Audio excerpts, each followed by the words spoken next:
నమస్కారం ఘంటారావానికి స్వాగతం ముందుగా ప్రధానాంశాలు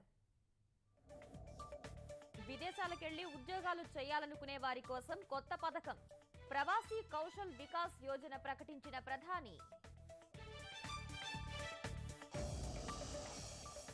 శ్రమ క్రమశిక్షణే మనోళ్లను నిలబెడుతున్నాయి విదేశీయులకు ఆదర్శంగా నిలుస్తున్నారని ప్రశంస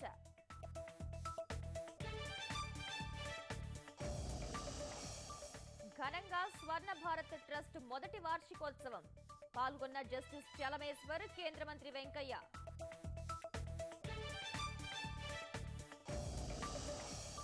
రాష్ట్ర వైకుంఠ ఏకాదశి వేళ వైష్ణవ ఆలయాలు కిటకిట